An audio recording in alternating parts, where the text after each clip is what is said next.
And last night we went downtown after the service, and I saw all these statues down there by the Parliament building. And I've been coming here for years, and those statues are still there. And what's amazing is they're doing the same thing I left them doing last year. And no matter how the weather changes, if it's cold, hot, rainy, they're still the same. That's the word in the Hebrew language for character, a statue.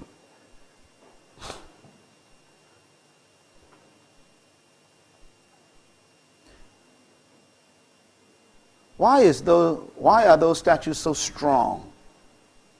I mean, the winter in this city is cold, and Sir Winston Churchill is still smiling with a cigar.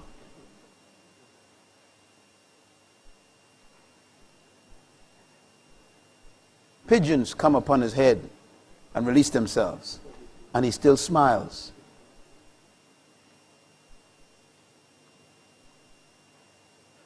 One day it may get up to 80 degrees, and he still smiles. And then it gets down to -0, and he still smiles. In other words, he has character. The question is, how did he get that way? And that's what we want to talk about these few minutes. How do you develop a character that doesn't change, that is so strong that when the storms pass, you're still smiling? And when they come back, they still meet you doing the same thing you've been doing. You're the same way. You're the same, married to the same woman. That's character. Sometimes I go to visit pastors, and their wives changed. So what happened to your last wife? I remember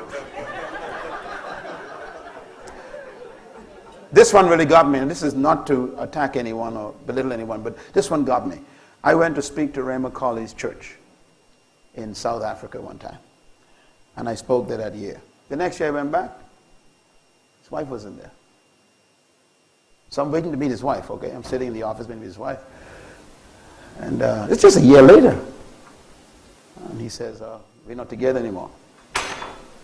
This man had the largest church in the country, changed the wife in 1 year. So I decided I can't go back to this church anymore. So he invited me a number of times, and he doesn't understand. I can't come. I don't travel for money. You can't pay me to compromise with you. No character.